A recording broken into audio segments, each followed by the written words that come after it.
All right, I think we're good to go. Hello, everyone. My name is Jason Freeberg. I'm a program manager on Azure App Service. And I'm high five, Jason, on that side. Oh, I can't even reach. And I'm based out of Johannesburg. I'm a developer advocate. Rory Predy. I have brown hair. I'm wearing a Africa t-shirt here, and I'm really excited to be here with Jason. And I help Jason reach all you developers out there. So back to you, Jason. And I'll add, I also have brown hair. I wear glasses, and I have a green button-down shirt on. So today we are talking about the Azure App Service Environment v3, or ACE for short, if you hear me use ACE, A-S-E. So let's start off with a little bit of context, a little bit of history. So App Service is a managed platform for web and API applications. So pretty much anything that's HTTP based. And so that means we support popular programming languages like .NET, Python, and Java for some examples. And then we also have developer-focused features to make life easier for those users. So for example, we have features for easy code deployment, setting up SSO and authentication more easily. And then we also have features from what you would expect out of a app service, a hosting platform like App Service. So we have automatic scaling, monitoring, and more features to host your applications. App Service launched back in June of 2013. And so you can still find old build presentations featuring a younger Scott Hanselman talking about Azure App Service architecture from a couple years ago. So since 2013, the service has grew quite a lot. And over those years, we had more and more enterprise customers come to the service that needed to fulfill more sophisticated networking and isolation requirements. And so they needed to fulfill those requirements, but they still loved the managed platform that App Service provides and all of the features that I briefly mentioned. And so along came the App Service Environment, or ACE for short, to fill that gap. So the ACE is still a managed service. So you still get automatic scaling, the managed runtimes that we talked about, automatic updates, and all of those developer features. But critically, it is a single tenant deployment of App Service. So that means the entire deployment, the load balancers, the file servers, and the networking, all of that stuff is dedicated to you and your applications, and it's all hosted within your virtual network. And so since it's within your VNet, that means that the ACE and all of your sites within the ACE will adhere to your networking configurations. So whatever you have set up on the VNet, whether that's ingress rules, egress rules, or a firewall, by default, the App Service Environment will adhere to those rules because it's deployed within your virtual network. So that leads us to the next obvious question. Why would I use an ACE? If there's the multi-tenant version of App Service, why would I go to the App Service Environment? So first and foremost, if you need that dedicated deployment, if you have a business or a compliance requirement that requires you to be on a single tenant service, then that's obviously a great reason to move to the ACE. And next, the ACE is deployed within your virtual network. So that means it will adhere to all of your network's rules by default.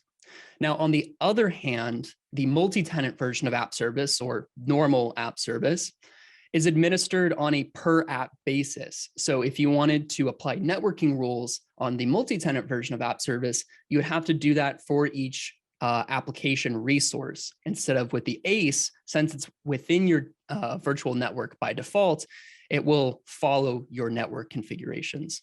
And it helps keep things organized if you do have a complicated network topology. So next up, if you want to control inbound access to your web app with a custom load balancer or application gateway, then you can use the internally load balanced ACE, and we'll talk about that more in detail in a few minutes. So that's a good option if you want to control how traffic is routed to your applications. There's always the Azure Application Gateway, and then there's other third-party services that you can use that are offered through the Azure Marketplace as well. And last but not least, the ACE does allow you to scale farther than normal app service. So on normal app service, you can scale to roughly 30 instances, depending on your compute tier. But on the ACE, you can scale up to 200 instances. And Rory loved that. So we'll talk about that more in a little bit. So let's go through a quick example to put this into context and give a more concrete walkthrough. So it all starts with the virtual network. Like I talked about, the ACE is deployed within that VNet. And then if you're not familiar with app service, we have the concept of the app service plan. And the app service plan is the compute and billing container for your apps. So it defines the size and the scale of your underlying VMs. So you can have an app service plan that's only scaled to 1 for a low demand web app or an API. Or you can have an app service plan within the ACE that's scaled to 100 instances if that's your main application. So once your applications are deployed within the ACE, you'll add a load balancer to route traffic into the virtual network and allow that traffic in, and then send it on along to your sites. And since your sites are within the virtual network by default, you can securely connect those sites to supporting services like a database, key vault, or a virtual machine. And you can use something like private endpoints for those services. So that way the traffic never leaves your virtual network and it stays within that network boundary. So moving on, there are two deployment types for the app service environment. Like I mentioned a little while ago, there's the internal ACE and the external ACE. And they get these names because it refers to the public inbound IP address. So on the external ACE, it's a public inbound IP address because it's externally visible on the public internet. But for the internal ACE, it's a private inbound IP address. So it's only going to be routable from within your virtual network. So with that in mind, on the external ACE, you'll have to use app services built-in load balancers, because that will be exposed. That will be the role that's exposed on the edge of the virtual network. And with the internal ACE, since that's within your virtual network, you'll have to add some sort of gateway or load balancer within the virtual network to allow traffic in with a public IP address, and then forward that along to your applications. But in both of these cases, the ACE is still deployed within your VNet. So whatever configurations you have on your virtual network, the ACE will follow those as well. So just to show this visually, with the external app service environment, you can see it's still within the virtual network. You have the ACE there in the middle. And then over off to the left-hand side, you have the built-in load balancers for app service that allow traffic from the public internet to your sites. On the internal ACE, on the other hand, we still have the virtual network, we still have the ACE, but you can see that the load balancer in the middle of the diagram is only exposed to within the virtual network. So if you wanted to allow traffic from the public internet to those two sites, you'll have to add an Azure App Gateway or some other load balancing service with a public IP address to allow that traffic in. So I hope that helped provide some context on what we're talking about here today with the ACE. And now I wanted to move on to let you guys know about the new ASEv3, which comes with a whole bunch of new features and improvements. So first up, there is now built-in availability zone support, which gives you turnkey redundancy. And as we'll see, it's very easy to set this up. Also, it's far less expensive than the ASEv2. We've gotten rid of the stamp fee, if you're familiar with that. And now you can use reserved instance pricing to save on your ASEv3. Also, the network isolation has been improved. We've removed the internal network dependencies from the customer's VNet. And so we'll go into more detail on that. And also, there are big improvements on ASEv3 for faster and non-blocking scaling over ASEv2. And last but not least, easier management, because some of the infrastructure roles are now automatically scaled for you as you scale out your app service plans. So let's go deeper into availability zone support. So if you're not familiar with availability zones, these are physical locations within an Azure region. So an availability zone is quite literally just a data center building within that region. So here, for example, with East US, here we have a diagram showing 3 availability zones that are within that region. And so each availability zone has its own power, cooling, and networking. So if one availability zone goes down, there will be other zones with their own resources and they can continue to run. Also, these zones have proper update scheduling. So if you are spread across these availability zones and there's an Azure update rolling through, it will go zone by zone by zone. So that way none of your applications are taken out of service from an update.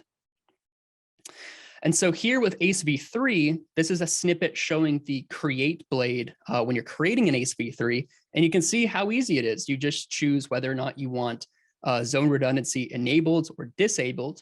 And if you enable zone redundancy on the ASEv3, we will automatically spread at minimum 3 instances across 3 availability zones.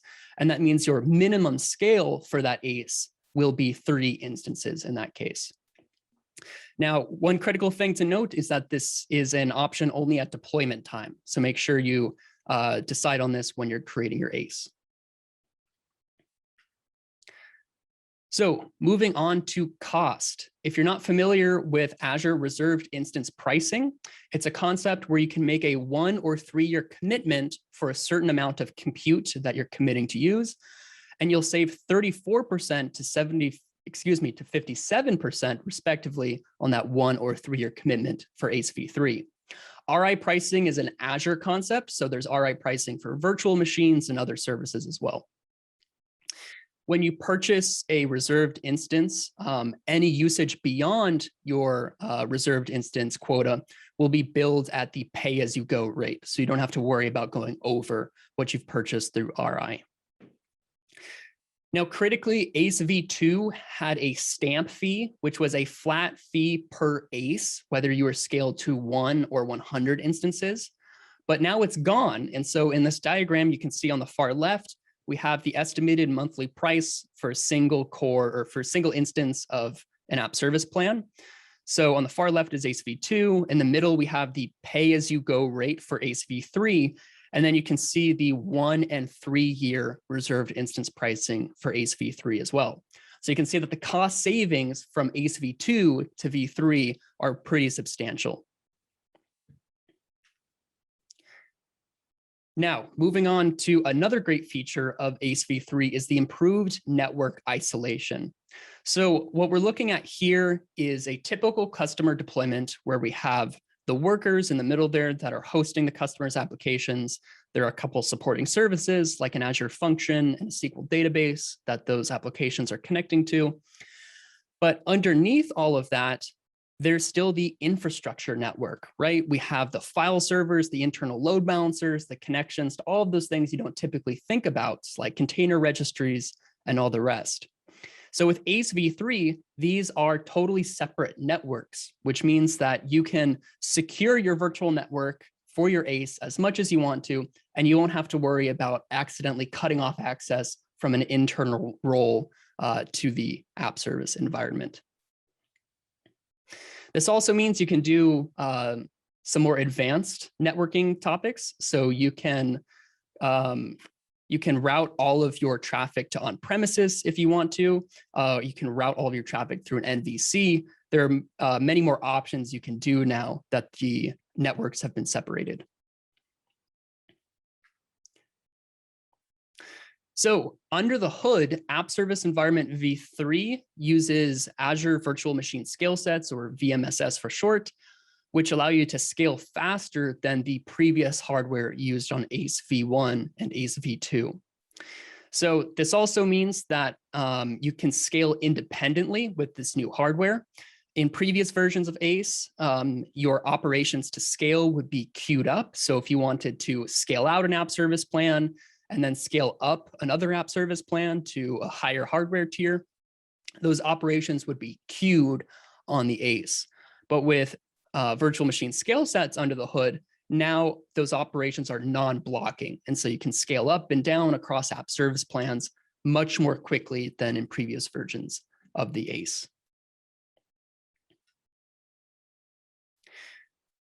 And so next up, another improvement on ASEv3 is easier management. And so specifically, when you're running an ACE, you'll typically think about the internet traveling into your load balancers, and then from there, that traffic traveling to your applications. But you might be scaling up those applications in and out as your demand grows. And now with ASEv3, all of the supporting infrastructure around your applications, like the file servers, the data roles, and the networking underneath all of your applications, will also scale as your applications scale out horizontally as well. So this will remove any performance bottlenecks and generally improve the performance of ASEv3. So we are at J4K, Java for Kubernetes. So I'd be remiss if I didn't talk about our Java support on App Service. We've actually had support for Java on App Service since 2014, so it's been quite a number of years. So you can deploy applications with an embedded servlet, so application frameworks like Spring Boot, MicroProfile, Quarkus, and other frameworks. Or you can also deploy your WAR applications. If you're using something like Tomcat or Jetty, we have a managed Tomcat runtime as well on App Service, so you can deploy your WAR applications there. Now, over the years, as App Service has been around, we've heard from our Java customers that they wanted to have a similar hosting option for their Jakarta EE applications as well. So I'm excited to share that Microsoft has partnered with Red Hat to offer Jboss EAP as a runtime on Azure App Service. So since it's offered as part of the platform, you'll get all of those features I just went over about ASEv3, like the improved scaling, the network isolation, all of those features will be available for your Jakarta EE applications since Jboss is part of the App Service platform. If you don't need the ACE and you don't have those networking requirements, you can also use Jboss EAP on the premium v3 tier on App Service. So what does this mean for you, the customer, if you wanted to take your Jakarta EE applications and deploy them on Jboss on App Service? So first and foremost, this is a jointly supported offer from Red Hat and Azure, which means that you'll get full stack support from both companies. And if you run into an issue or you have a question, you can open a support case with either company, and the support engineers from Red Hat and Azure will collaborate to resolve your case. And so all Jboss EAP applications on App Service are automatically enrolled into this joint support program. And you can get that joint support without having to go over to Red Hat and enroll for support subscription. It's all a part of your Jboss EAP applications on App Service. And so now I'm going to open it up here for a demo of Jboss EAP and Java applications on the App Service Environment v3. And so the first demo that we'll show is the App Service Environment externally load balanced. And so here we'll have an external ACE with a SQL database. There's a load balancer allowing traffic directly into the virtual network. And on the flip side of this, there's also the internally load balanced ACE, which has a application gateway put out in front that allows traffic into the virtual network and into the app service load balancers with a public IP address.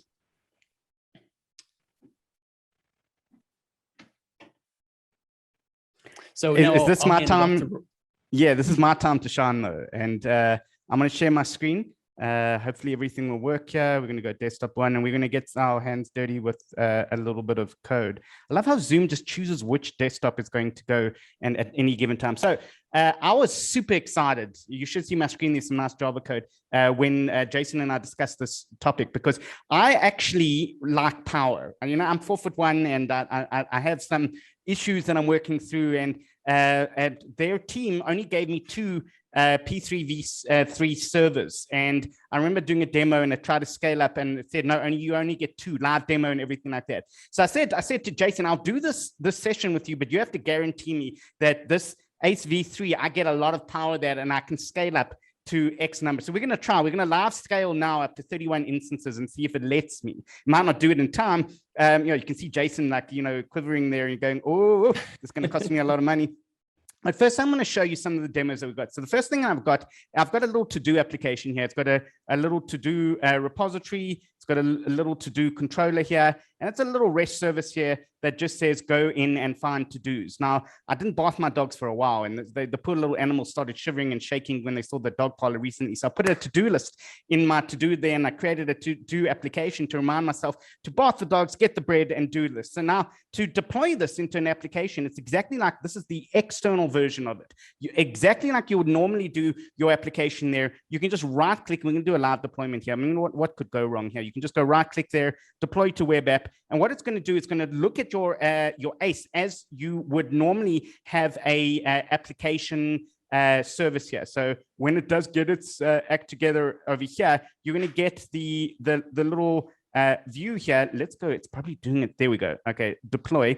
And it's just going to deploy it. Now, what you don't see here is that my live version has 4 instances over a availability zone. So let's go. See if we can break that right now. And then Jason can actually go back to his product team and say, listen, Rory broke it live. Let's try to fix it. So this is the application you've got there, and it's busy deploying in the background. So we're going to deploy and scale at the same time and see if we can break it. So this is my little to-do application. It's deployed there. It's got get bread and wash dogs. I have washed the dogs already, then shaved them and everything. They schnauzers. So they don't even look human, dog-like anymore. They went from a fluff ball to absolutely nothing. So you've got wash dogs there, and you can see there, you can actually go in and refresh. It is working right now. I've also got the same time, I've actually got it going and stress testing this thing at the same time, because Jason knows I like to live on the edge. So this is what it looks like right now. I've got my external ACE running right now, my application environment. And the external one also has a inbound address. And also, if you want to set up a domain, and you can see there, it's got a domain name there that I can use, and all's hunky-dory. Now, this doesn't have a load balancer there to worry about it, because it is an external ACE version here. And you can scale that up. You can go to your app service plan, and let's go into this. Now, this is a 2000 by 1000 resolution screen. So hopefully I should be able to see all of the screens, because I am going to do it up to 32, because that's the most I've ever scaled to ever. And let's go, there we go. Here's my scale. Here's my Linux plan here, and here's my scale out. Now, these servers are just magnificent. Look at, you must see them. They're 8 CPUs. Normally, and I don't know how much gigs of RAM. You can go custom auto scale, manual auto scale, and then I've got instance counts of 4. Now, those 4 servers, the base servers that I got running, and you can see that as I'm doing the deployment, it's working perfectly, is in my availability zones. So they're scattered around there, the 3 servers, the base servers there, and then it round robins to the servers that it's going to pop in there as it actually goes through the zones. Let me actually just move here. I hate it when I look onto the side though, but Zoom makes you, it just pops out a different window. So now I'm looking straight at you, Jason. Now I can stare at your face. So I've got my app service plan, and then you can actually go in here to scale instance, and you can go into either manual scale or custom auto scale. So if you go to manual scale, check this out. Now look at this. Now this makes it all worth it. 4, 5, 6, 7, 8, 9, 10, 11. Look, okay, well, don't worry, I won't do that, because that'll bring down Azure. But I can go all the way up to 100 servers. Now, if I wanted to, I could go to 200. You can actually phone in and get the support. But I've never done 32. So I'm going to do that live on air. I'm just going to go save. Now I've got 32 servers that is going to scale up with these magnificent applications. They are running Spring Boot, that little Spring Boot application there. And we shouldn't actually see any kind of issue there. I have actually updated it so it doesn't whack my database. I am using a MySQL database in the background. In the beginning, I didn't. So as it scaled up, it actually dropped the instance there. So we'll leave that running there and see exactly what happens. But that's 32 servers, and it's scaling right now. And I did a deployment. And also, I am doing a live scale. But what about the internal version here? So when you got the internal version, Jason helped me out here. He's got this nice little pick link here. You can go find owners. and I can go find my owners that I have here. And this is running a H2 embedded database here. And I can go through each one of those owners and click through them. And the owners can go in and set up vets. Now this, Jason doesn't trust me too much. This is his personal Visual Studio account. So he actually logged it into behind a firewall. So I can't do anything on it, but I did find a way to scale it up. So I did scale it up one instance there just to see if I had any access. I couldn't do anything. I couldn't create anything because that's really what you want. You want zero trust. You don't want people accessing your network. So if I go into my little, the Jason subscription here, you can see there I've got internal and I've got the inbound IP address. So that's inside your VNet. Now, if I go into the resources of that, then I can actually see now, let's make that a little bit smaller. If I go into my little resource group here, now I have a load balancer, a gateway that I can set up, and that gateway then will have all of these different rules. I can have rules there, inbound rules, rewrites, health probes, all of these different rules, routing rules to manage the actual ingress and egress for my application, which is great news, which means that Jason can trust me to a certain degree for certain ports and certain issues there. But what he didn't realize over there is that I found a way to get through all of this. So while he wasn't looking on the ACE version 3 here, on the app service plan, I actually went in there and I scaled it to 2 instances. I just wanted to see if I have access to your account there. So I do have 2 instances. Now, this is your Visual Studio account. So make sure you go and scale that at the end of the day. And this application there, once you have that scaled plan, it's running inside your virtual network. It is locked down. You can even activate encryption through and through, TLS, all the way from the start to the finish. So that's really what I want to show you today. We do have a little bit more for Q&A. So I showed you the external. Let's see if I broke the internet. Let's go back here and see here.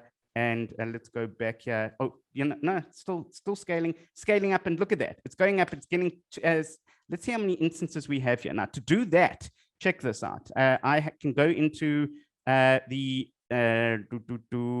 go into here, the end-to-end distributed tracing for application insights that is switched on by default. Then I can go to live metrics and see exactly how many servers we got there running right now. So as I'm trying to break it, I can see all the servers performing, how many I've got. I want to get to that 32 because that's the more CPUs than Microsoft has ever trusted with me in my life. I once got up to 4 of those P3v3 servers, but then they shut me down. So let's go into live metrics here and let's just see how many servers we got here. So we currently have, okay, so we got 1, 2, 3, 4. We're still waiting to get a little bit more though. But as it scales up there, you can see they are being hit with 1 million transactions. That little transaction there, I actually put 1 million of there, and they'll scale up and they'll be performant the entire time as we progress there. And if not, the health probe that I've set up will check that REST service where I say watchdogs. And if the server is not performing, it'll go and spin up another one. So it is really enterprise grade ready application service distributed management. And it allows you to either have internal or external. And I love the external because I can just right click and deploy. And the internal one, you can use GitHub Actions, you can use Azure DevOps, you can use FTP, and it's just great that I can actually now spin up enough servers to make Jason sweat. Okay, so that's everything I wanted to show you.